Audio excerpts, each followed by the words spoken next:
The public transportation sector stands among those more severely impacted by the ravages of the coronavirus pandemic. As a result of the government of St. Lucia's COVID control and prevention protocols, minibus operators on island have for the better part of 2 years been operating with a smaller complement of passengers, a significant revenue shortfall being the immediate outcome. Among government's many endeavors at easing the squeeze on the transport sector was a donation of sanitary supplies to the National Council on Public Transportation on Wednesday, November 10th. The presentation was made by Senior Minister with responsibility for infrastructure, ports, transport, physical development and urban renewal, Honorable Stephenson King. The Senior Minister noted the importance of the sector to St. Lucia's social and economic development. For the last 2 years or so, what we have seen is a sector that has been under tremendous strain and stress, as many other sectors. But for the public transportation in particular, it is a sector that provides services to the entire country. And without that sector, without that service, probably the country can be paralyzed at any given time. And therefore, it is in our interest as a people, as a government, to ensure that while we battle with COVID-19 and we attempt to instill the protocols that have been established, that some of the champions in that regard to ensure that the protocols are maintained, sustained, really and truly is the operators and the sector of public transportation. The Senior Minister touted the, quote, excellent relationship fostered between the Department of Transport and the Ncopt since he assumed responsibility for the department.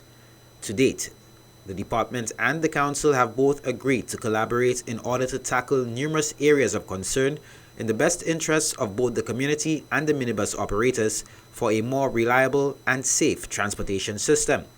The November 10th donation comprised 150 cases plus 200 boxes of disposable face masks, 40 hand sanitizer dispensers, 64 thermometers, and 15 gallons of hand sanitizer. It seemed to be small, but it's a big initiative in that it will cover quite a number of individuals and certainly help in our drive, our mission of attempting to bring under control the pandemic here in St. Lucia, COVID-19. I am hoping that this, in addition to other initiatives and other decisions of the government, will help continue to build and strengthen the relationship between the council and the ministry, and that we can continue to engage in the necessary dialogue that will strengthen also the lot of minibus operators here in St. Lucia to give them a greater guarantee of their effort in the provision of public transportation.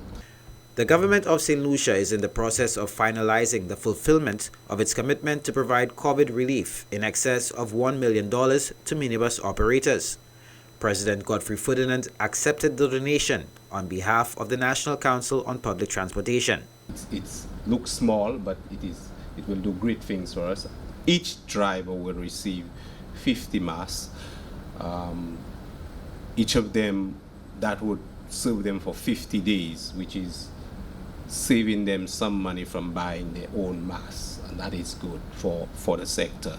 So I want to thank the Minister for his approach and method of operation since he's been president of, what should I say, Minister of Transport, sorry about that, Minister of Transport. He has extended a warm, open door policy to us as well as the PS, and we are grateful for that. Our discussions have been very enlightening and encouraging to know that we will be able to achieve so much, and like he made reference to, the payment, the COVID payment is soon going to be given to the operators. The handover was made during a small ceremony at the conference room of the Department of Infrastructure, Ports and Transport. Reporting for the Ministry of Infrastructure, Ports, Transport, Physical Development and Urban Renewal, I am Miguel Favre.